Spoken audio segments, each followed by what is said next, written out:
Halo sahabat-sahabat Nusantara semuanya, kembali lagi bersama kita One World Film. Dalam cerita kali ini kita akan bercerita mengenai film yang berasal dari negara Thailand. Sawadika, wadidaw. Film ini bercerita tentang seorang pahlawan yang berkelana dari desa ke desa untuk memperoleh ilmu bela diri Muay Thai terbaik, sehingga menjadikannya sebagai jenderal perang yang sangat gagah berani yang dimiliki oleh negara Thailand dalam melawan penjajah-penjajah di negeri Thailand. Oke, tanpa berlama dan basa-basi, kita akan merangkum film ini. Film ini merupakan film yang sangat wadidaw karena penuh dengan aksi sikut-sikutan dan pukul-pukulan yang membuat mata kita tidak tenang. Scene diawali oleh seorang pemuda yang bernama Tong De yang dikejar-kejar oleh sekumpulan gerombolan pria berkuda dengan menggunakan senjata tajam. Wadidaw! Namun Tong De terlihat tersenyum ketika dirinya dikejar-kejar. Hal ini merupakan prinsip dari Tong De, apapun masalahnya tetaplah tersenyum. Wadidaw! Scene berikutnya diawali dengan seorang anak. Anak tersebut tentunya adalah Tong De. Kita sebut saja dengan Bocil Tong De. Bocil Tong De ini merupakan salah satu korban pembulian di masa kecilnya. Dia selalu dibully oleh teman-temannya, sehingga dia merasa sedih dan ingin melawan balik atas pembulian teman-temannya. Lalu dia mendatangi sebuah perguruan bela diri milik pamannya dan meminta pamannya untuk mengajarinya bela diri. Awalnya pamannya menolak, tapi karena Tong De selalu berkeras hati, akhirnya pamannya mengajarkannya bela diri. Namun di tengah-tengah sesi latihan Tong De, ayahnya datang dan terlihat tidak senang. Karena pada saat itu, anak-anak dilarang untuk berlatih bela diri karena takut disalahgunakan. Lalu sang ayah pun karena kehabisan akal dalam menasihati Tong De, sang ayah membawa Tong De kepada seorang biksu yang sangat bijaksana, lalu meminta biksu itu untuk membantu menasihati Tong De bahwa berlatih bela diri pada usia bocil bisa melukai orang-orang. Namun sang biksu menanyakan alasan Tong De berlatih bela diri. Alasannya sangat wadidaw bagi biksu, karena Tong De ingin membela dirinya dari perlakuan bully yang dilakukan oleh teman-temannya. Sang biksu pun akhirnya mengerti perasaan Tong De, dan biksu melihat sebuah potensi bela diri yang sangat baik dari Tong De bila digunakan untuk kebaikan dan kebajikan. Lalu setelah usai dinasihati, Tong De ternyata ditunggu oleh teman-temannya di luar dan dia kembali dibully. Tong De kecil atau Tong De bocil ini pun memutuskan untuk latihan bela diri sendiri di hutan. Dia menggantung bel-bel jeruk yang dilempar oleh teman-temannya dan berlatih sikut pukul tendang. Pak puk pak. Wadidaw! Setelah usai latihan seharian penuh, dia kembali menantang teman-temannya yang membulinya dengan memancingnya ke tempat latihannya. Dan apa yang terjadi? Pak tak bercuk, sikut-sikutan pun terjadi dan satu persatu teman-temannya yang membulinya jatuh. Dan ternyata pimpinan dari pembuli itu merupakan anak dari seorang bangsawan terkenal dan dihormati di desanya yang bernama Wung Chen. Scene pun berlanjut memperlihatkan Tong De akhirnya memutuskan untuk pergi dari desanya untuk berlatih bela diri. Kembali ke awal scene yang Tong De dikejar-kejar oleh pasukan berkuda. Lalu Tong De yang dengan santainya berlari dengan senyumannya memancing pasukan berkuda itu untuk memasuki hutan dan lalu bersembunyi dan menjatuhkan satu persatu pasukan berkuda itu, sehingga yang tersisa hanyalah pemimpinnya, yaitu Wung Chen yang merupakan pembuli Tong De semasa bocil. Dan Tong De dengan kudanya memukul Wung Chen jatuh tersungkur ke tanah, dan Tong De mengambil kudanya untuk melarikan diri. Lalu Wung Chen pun mengadu ke bapaknya karena dia sudah habis-habisan dipukuli oleh Tongde. Namun bukannya dibela oleh bapaknya, dia malah dimarahin untuk tidak mengganggu lagi Tongde. Karena Tongde merupakan salah satu petarung hebat, sehingga dia selalu memenangkan judi untuk ayahnya, dan ayahnya menghasilkan banyak duit karena pertarungan-pertarungan yang dilakukan oleh Tongde. Sementara itu Tongde pun melanjutkan rutinitas sehari-harinya, yaitu bertarung. Dia bertarung dan melawan semua penantangnya dengan gagah berani. Pak, sikut sana, sikut sini, pukul sana, pukul sini, dan tak ada yang bisa melawan Tongde karena kepiawaian bela dirinya. Semua pemuda di kampungnya tidak ada yang berhasil menjatuhkan Tongde.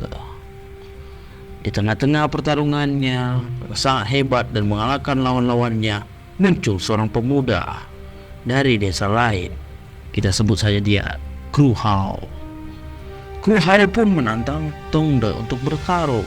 Wadidaw, berani sekali Kru Hao.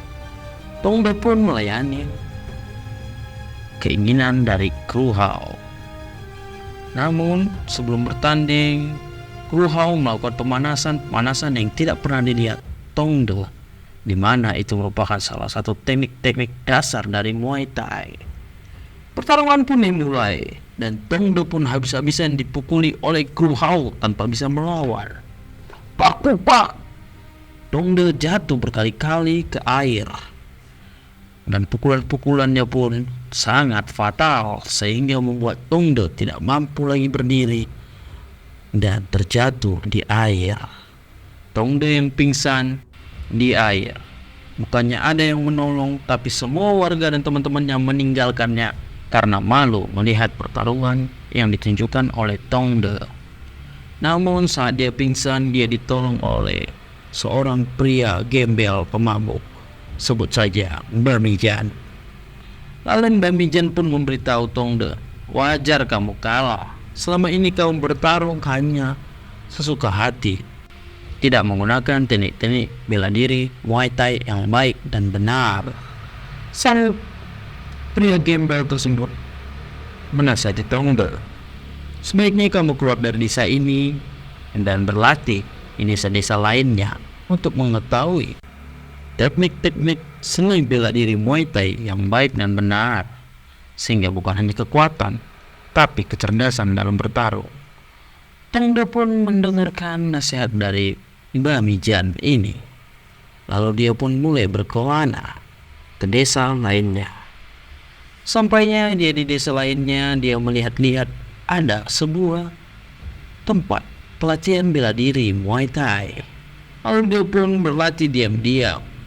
Namun selang beberapa lama kemudian, sang master yang merupakan dari pelatih dari perguruan tersebut menyadari bahwa Tongde bukanlah murid dari perguruan ini. Lalu dia memanggil Tongde dan mewawancarainya.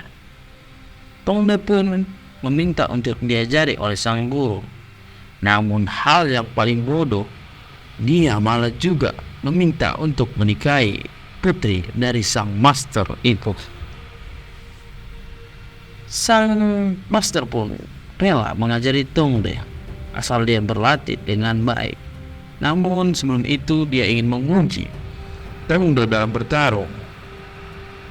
Dan sang master pun memanggil guru terbaiknya untuk melawan Tongde. Lalu Tongde pun dengan mudahnya menjatuhkan lawannya tersebut. Tapi saat Tongde berbalik dan lengah, lawannya pun menendang Tongde dengan sangat kuat sehingga Tongde pun terjatuh. Sang master pun menasihati Tongde, "Hei, lawanmu haruslah tidak sadarkan diri. Jika dia masih sadar, dia masih bisa melumpuhkanmu." Di saat Tongde melakukan pertarungan, ternyata ada teman dari Wung Chen yang menyaksikan Tongde berada di desa itu. Lalu temannya itu pun memberitahu keberadaan Tongde pada Wung Chen. Wung Chen pun segera bergegas ke desa tersebut. dan lalu menghampiri desa itu, membawa teman-temannya yang juga seorang pendekar pedang, sebut saja Suchiro. Dan Suchiro pun menantang master itu, jika kau tidak memberitahu keadaan Tongde, akan kau bakar dan kau habisi warga-wargamu. Wadidaw, kejam sekali ya. Dan keributan pun akhirnya terjadi. Saat semakin ribut, Tongde pun akhirnya keluar menyerahkan diri agar tidak merusakkan warga desa tempat dia berlatih. Saat Tongde menyerahkan diri, namun Suchiro, sang pendekar pedang ini, tidak menepati janjinya. Dia malah membakar desa itu. Semua siswa bela diri pun marah, termasuk Tongde. Dan Tongde pun menghabisi satu persatu dari prajurit-prajurit Suchiro dan Wung Chen. Dan begitu juga siswa-siswa petarung lainnya ikut membantu Tongde, sehingga prajurit-prajurit Wung Chen dan Suchiro akhirnya lumpuh. Berikut juga Suchiro yang akhirnya dipukul Tongde dengan tongkat berapi, terjatuh dari kudanya. Menyadari akan ketimpangan kekuatannya, Suchiro dan Wung Chen pun kabur. Lalu saat mereka kabur, scene pun kembali ke adegan antara Master dan Tongde yang saling berbicara. Tongde pun meminta maaf atas kehadirannya mengakibatkan kericuan di desa tersebut. Tongde pun ingin berpamitan serta meninggalkan desanya agar desanya dari sang master tidak diganggu lagi oleh pasukan Wung Chen. Sementara itu, di desanya Tongde, Wung Chen dan Suchiro menghadap ayahnya. Ayahnya terlihat marah karena ternyata ide untuk membawa Tongde kembali ke desanya merupakan ide ayahnya agar Tongde bisa digunakan sebagai alat perjudian untuk ayahnya demi menghasilkan banyak uang. Suchiro dan Wung Chen yang habis-habisan dimarahi ayahnya ingin balas dendam dan memiliki rencana menculik warga desa satu persatu dan membunuhnya agar memancing Tongde keluar. Scene pun berlanjut di mana Tongde dibuntutin oleh seorang pria yang bernama Bunkat. Tongde pun menyadari kehadiran Bunkat. Lalu ternyata Bunkat memiliki niat untuk berlatih bela diri bersama dengan Tongde. Tongde pun menyetujuinya karena dia sangat kesepian di dalam perjalanannya. Mereka pun akhirnya sampai di desa bernama Linxiang. Tongde dan Bunkat melihat sebuah panggung besar dan ingin bekerja di sana. Bunkat pun melihat seorang gadis dan menghampirinya. Sebut saja gadis ini bernama Ling Ling dan meminta pekerjaan kepada Ling Ling karena melihat Ling Ling terlihat bekerja di panggung tersebut. Panggung tersebut ternyata milik ayahnya Ling Ling. Dan Ling Ling pun membawa Tongde dan Bunkat menemui ayahnya. Awalnya ayahnya menolak karena pertunjukan sedang sepi-sepinya. Namun karena Bunkat dan Tongde rela dibayar berapa saja dalam setiap pertunjukan, ayahnya Ling Ling pun menerimanya. Saat selesai bekerja, Bunkat, Tongde, Ling Ling dan ayahnya Ling Ling minum bersama. Saat minum bersama, ternyata ayahnya Ling Ling sangat hobi minum hingga membuat semuanya mabuk. Keesokan harinya, Bunkat terbangun dan melihat tidak ada Tongde lagi di kampung itu. Ling Ling pun memberitahu Bunkat bahwa Tongde sudah melanjutkan perjalanannya dalam mencari bela diri untuk dirinya. Dan di tengah-tengah perjalanan Tongde, dia melihat gerombolan Wung Chen yang menyerang sebuah kereta kencana berisi seorang putri. Lalu Tongde dengan gagah beraninya menolong pasukan pengawal dari putri tersebut untuk melawan pasukan Wung Chen. Pasukan Wung Chen kembali terlihat tidak berdaya melawan kehebatan Tongde. Wadidaw, Tongde. Saat itu pertarungan sangat sengit dan Tongde pun berhasil memenangkannya. Dan putri tersebut sangat berterima kasih kepada Tongde dan memberikan cincin emas kepada Tongde serta kereta kudanya sebagai balasan terima kasih telah menolongnya. Dan yang lebih wadidaw lagi, Tongde pun melanjutkan perjalanannya sehingga dia sampai di sebuah desa yang berisi petarung-petarung hebat, sebut saja Desa Sukamaju. Dan dia menemui seorang master di pelatihan tersebut dan ingin meminta ilmu bela diri kepada master tersebut. Master tersebut pun memberikan syarat jika ingin berlatih di sini, lawan salah satu petarung terbaik yang dia miliki. Sebenarnya Tongde tidak berniat untuk melakukan pertarungan, tapi karena ini merupakan syaratnya, Tongde pun akhirnya melakukan pertarungan itu dan memenangkannya dengan mudah. Sang master pun akhirnya bersedia melatih Tongde secara intensif. Dalam pelatihan ini, Tongde pun mendapat ilmu bela diri yang baik dan benar. Dia mendapat ilmu yang sangat banyak dari sang master. Dan sang master memberitahu kepada seluruh murid-muridnya bahwa sebentar lagi akan diselenggarakan pertarungan antar desa, di mana petarung-petarung terbaik akan muncul. Tongde pun menajamkan seni bela dirinya. Dia berlatih sangat keras pagi, siang, sore, malam. Wadidaw, Tongde sangat bekerja keras. Di sela-sela perjalanan menuju tempat pertarungan, Tongde bertemu lagi dengan Ling Ling yang merupakan pemilik panggung seni tempatnya dulu bekerja. Dan Tongde juga bertemu dengan putri yang diselamatkan di hutan. Dalam pertarungan itu, perburuan Tongde sangat diremehkan karena seluruh utusan sebelum Tongde kalah dengan mudah. Namun saat Tongde muncul, semua petarung-petarung runtuh dengan mudahnya, dibikin Tongde dengan sikut-sikut yang tajam serta pukulan-pukulannya yang telak membuat semua petarung jatuh. Bahkan Tongde menantang master-master perguruan lainnya untuk bertaruh dan akhirnya juga kalah di tangan Tongde. Wadidaw, keren sekali si Tongde ini. Dan akhirnya Tongde pun berpamitan kepada masternya.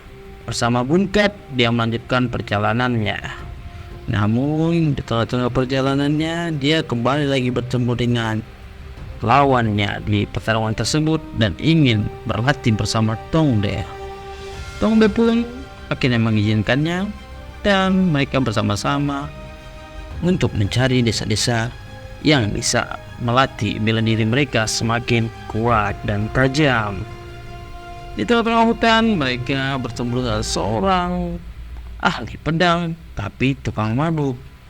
Ahli pedang yang bukan kaleng-kaleng. Dia sangat hebat sehingga Tongde dan teman-temannya memutuskan untuk berlatih.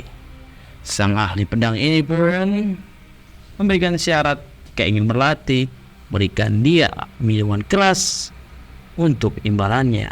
Wadidaw.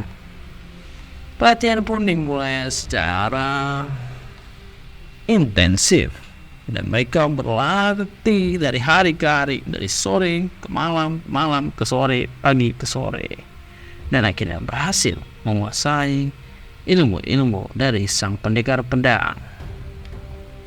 Setelah mereka berhasil menguasainya dan mereka pun kembali melanjutkan perjalanan. Di tengah-tengah perjalanan mereka bertemu kembali dengan gerombolan Wung Chun dan Zuchiro. Tengah-tengah pertarungan, Bunkat yang merupakan salah satu dari teman Tongde terkena panah beracun. Pertarungan itu pun dimenangkan oleh kelompok Tongde, tapi Bunkat yang terkena panah beracun sangat kritis, bahkan kondisinya di ujung kematian. Wadidaw, Tongde pun membawa Bunkat ke seorang tabib terdekat, tapi tabib tersebut tidak mampu mengobati teman Tongde bernama Bunkat. Namun di seberang desa terdapat seorang tabib yang sangat terkenal dan sekiranya mampu mengobati penyakit dari Bunkat. Tongde pun bergegas menuju desa tersebut. Di tengah-tengah perjalanan, ternyata kudanya dari Tongde terjatuh sehingga tidak mampu melanjutkan perjalanan. Tongde pun menggendong Bunkat dan sampai di desa tersebut. Tapi di desa tersebut Tongde tidak ada yang menghiraukan. Bahkan Tongde sudah memohon dan memberikan emas sebagai imbalannya, tapi tidak ada yang mau menolong Tongde. Tongde pun marah dan mengobrak-abrik desa tersebut. Namun di tengah-tengah kemarahan Tongde terdapat seorang pria yang menghentikan aksi Tongde. Pria tersebut bernama Pasopati, bukan nama sebenarnya. Pria tersebut pun mengajak Tongde dan beserta Bunkat yang sedang terluka untuk menemui tabib terkenal tersebut. Dan Bunkat akhirnya diobati. Di sela-sela pengobatan Bunkat, Tongde pun kembali bertemu dengan putri yang ia selamatkan di hutan. Ternyata putri itu berasal dari desa tersebut. Mereka pun berjalan-jalan sambil menunggu pengobatan Bunkat. Sementara itu, Bunkat akhirnya sadarkan diri. Ternyata benar tabib itu sangat hebat. Bunkat pun berterima kasih kepada Tongde karena membawanya kepada tabib terkenal itu sehingga Bunkat sehat kembali. Dan pada saat yang sama, para warga pun berkumpul untuk mendengarkan pengumuman dari pegawai istana bahwa sang raja ingin melakukan kompetisi kepada petarung-petarung terbaik untuk bertarung di istana dan mendapatkan hadiah yang layak. Di tengah-tengah pengumuman itu, Tongde pun bertemu kembali dengan Kru Hao, petarung yang mengalahkannya dengan telak. Kru Hao pun menantang Tongde untuk bertarung kembali kompetisi ini. Tongde pun bersedia melayaninya dan mengatakan bahwa dia sudah jauh berbeda dengan Tongde yang sebelumnya. Pertarungan pun dimulai. Tongde pun berhasil melawan lawannya satu persatu dengan mudah. Semua jatuh pak-pak, wadidaw. Darah pun mengalir di mana-mana dibuat oleh Tongde. Dan pertarungan yang ditunggu-tunggu pun akhirnya terlaksana, yaitu pertarungan antara Tongde dan Kru Hao, lawan yang mengalahkan Tongde dengan mudah di desa kelahiran Tongde. Pertarungan pun dilakukan sangat seni. Semua jual beli pukulan, baku hantam. Namun sudah dipastikan Tongde memiliki keunggulan karena dia sudah menguasai lebih banyak teknik daripada Kru Hao. Dan akhirnya pun pukulan telak dan tendangan telak didaratkan oleh Tongde dan Tongde pun memenangkan kompetisi tersebut. Di tengah-tengah kompetisi tersebut, lalu tiba-tiba muncul para pemberontak. Pemberontak tersebut menerobos masuk ke dalam istana dan Tongde membantu untuk menghalau pemberontak bersama dengan petarung-petarung lainnya. Namun pemimpin pemberontak tersebut mengatakan bahwa raja yang ada di istana tersebut adalah palsu dan raja sesungguhnya adalah pemimpin pemberontak itu. Dan hal ini pun terbongkar karena raja palsu tersebut ternyata hanyalah penjudi yang memanfaatkan kekosongan kekuasaan di desa tersebut dan memanfaatkan pertarungan itu demi keuntungan judi dan demi keuntungan dirinya sendiri. Akhirnya setelah ketahuan, raja palsu itu pun lari. Sang raja mengetahui kekuatan dan kehebatan Tongde serta kegigihannya dalam berlatih ilmu bela diri dari desa ke desa. Sang raja pun berniat untuk mengangkat Tongde sebagai salah satu panglima perangnya untuk melawan penjajah. Tongde pun bersedia menjadi panglima istana.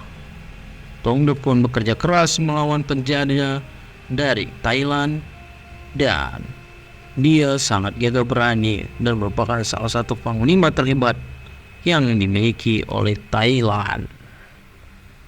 Dan setelah dia berhasil, dia pun pulang ke kampungnya serta menemui ibunya. Wow, itu tadi merupakan cerita film dari Thailand. Dan semoga Anda menikmati dan menarik pesan positif dari film ini. Dan sampai jumpa di audio cerita-cerita film yang lainnya. Sampai jumpa, see you, dan bye-bye. Wadidaw.